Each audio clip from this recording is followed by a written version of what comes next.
इतिहास को अपने फायदे के लिए गलत तरह से फ्रेम करना कांग्रेस की सबसे पुरानी टैक्टिक्स में से एक है और इसी टैक्टिक का इस्तेमाल विपक्ष की नेता प्रियंका गांधी वाड्रा ने 29 जुलाई को संसद में किया।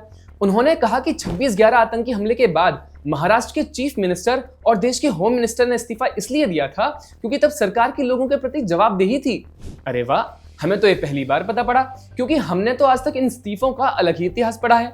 बात ऐसी थी कि 26/11 के आतंकी हमले के बाद महाराष्ट्र सीएम विलासराव देशमुख का मन किया कि क्यों ना ताज होटल का टूर किया जाए। अपने इस वीआईपी टूर में उन्होंने अपने एक्टर बेटे रितेश देशमुख और फिल्म मेकर राम गोपाल वर्मा को भी शामिल कर लिया और चल दिए ताज होटल। अब भाई सीएम हैं तो मीडिया तो कवर करेगी ही, और वो भी ताज होटल का टूर हो तो क्या ही कहना। अब जैसे ही ये विजुअल्स लोगों तक पहुंचे तो लोगों का गुस्सा फूट पड़ा। देश में इतना बड़ा आतंकी हमला हुआ है और सीएम साहब को टूर करना था। टेरर टूरिज्म के उनके इस शौक पर लोगों ने इतना विरोध किया कि आखिरकार उनको इस्तीफा देना पड़ा। अब इसमें प्रियंका गांधी को कहां जवाबदेही दिखती है, ये तो वही जाने। बात आती है होम मिनिस्टर शिवराज पाटिल की, तो कहा जाता है कि क्योंकि एनएसजी एयरक्राफ्ट उनको भी बोर्ड करना था, सिर्फ इसीलिए डिपार्चर 1 घंटा लेट हुआ।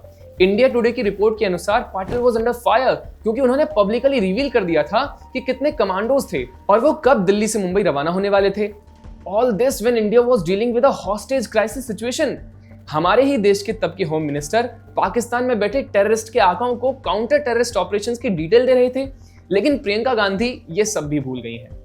अब जब रेजिग्नेशंस की बात चल ही रही है तो हम महाराष्ट्र के तब के डेप्यूटी सीएम और होम मिनिस्टर आर पाटिल को कैसे भूल सकते हैं। यही वो महानुभाव हैं जिन्होंने 26/11 जैसे बार बार आतंकी हमले को छोटी बात कहा था और डीडीएलजे का फेमस डायलॉग मिमिक किया था। सीएम देशमुख के वीआईपी ताज होटल टूर के महज 1 दिन बाद उन्होंने ये स्टेटमेंट दिया कि बड़े बड़े शहरों में ऐसी छोटी छोटी बातें तो होती ही रहती हैं, वो तो 5000 लोगों को मारना चाहते थे, हमने डैमेज को मिनिमाइज कर दिया है। इस बयान के बाद पब्लिक के आउटरीच की वजह से उनको रिजाइन करना पड़ गया। खैर, हमें वैसे प्रियंका गांधी का शुक्रिया अदा करना चाहिए। उन्होंने ये झूठे नैरेटिव के साथ शिवराज पाटिल की वाहवाही की और हम सबको ये याद दिला पाए कि कांग्रेस लेड यूपीए सरकार भारतीय नागरिकों की सेफ्टी और सिक्योरिटी के लिए कितनी सीरियस थी।